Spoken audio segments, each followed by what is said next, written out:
Okay, so we're going to lay a puppy track for I think Nell just turned 9 weeks old. So this is how you start any dog, young or new or old or whatever, but if they haven't tracked before much. We're going to come up to the flag on our left, and we're going to crush down the grass. This is called the scent pad, and in most tracking situations, they'll have a scent pad where the track starts. We have very small cut, soft food. Do not use hard food because the dog has to stop and crunch it, and then it distracts them. They need to be able to just pick this up and eat it and not stop what they're doing. So this is natural balance in small pieces. In this scent pad, we're going to bury some pieces under the grass. I'm just lifting it up a little bit. We don't want the dog to come here and see the food. They're learning right off that they have to use their nose, and they should search this area. What they're doing subconsciously is they're picking up the odor of my BO and everything and the crushed vegetation.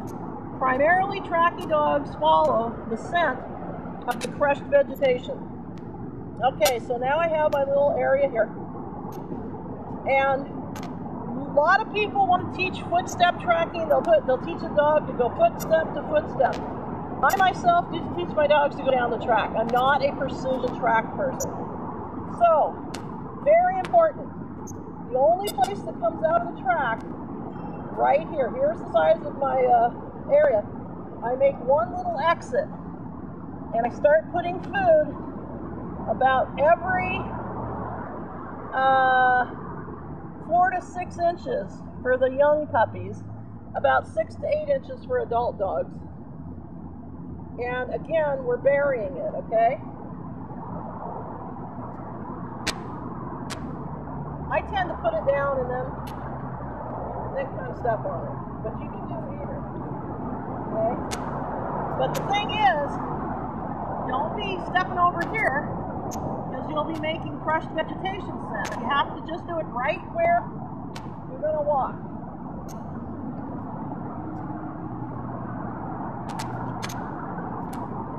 It's a little harder for me because I have size like 25 shoes, and I got both legs and artificial knees, so mobility is not my middle name. I'm putting this about every 4 inches because she's a tiny little puppy, and 4 inches is a good little search for her. If you think about it, for an adult dog, that would be the equivalent of about maybe 2 feet. Nice and crushed down. Now the puppy, when they run this track, they're going to miss some of these. You hope they don't, but they're going to. And that's okay. Don't hold them back and make them get every piece. Some people do, I don't. Now I'm going to start making a slight bend in this track, because I'm going to start curves with her, or turns. So,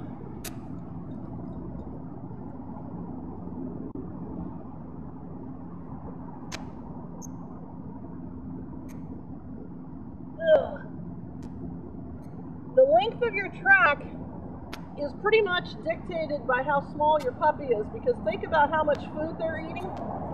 You don't want to use 3 cups of food with a little tiny puppy. That's too much. So the tracks can't be no long.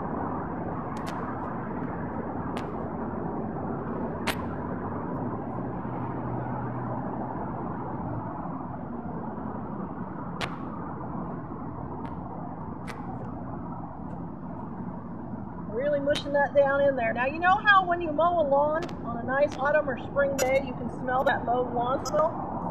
That is exactly what Nell is going to be selling in these footsteps. When she comes out here, there'll be no chlorophyll smell. But when she comes in here, there will be. And think about something. What does chlorophyll do? Chlorophyll, they use for bitches in heat to mask the odor. Chlorophyll actually numbs the dog's nose. This is why we try to wait at least 15 minutes to run the puppy on the track.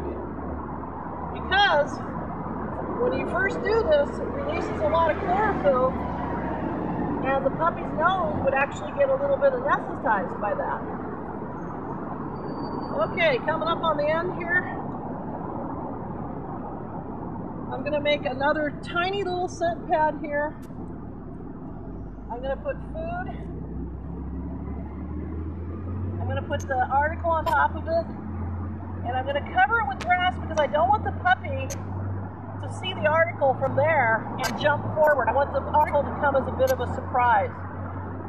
Dogs quickly learn that the article means good things, food, etc. So you don't want them to learn to look for articles and jump ahead. Okay? That's how we lay a puppy track.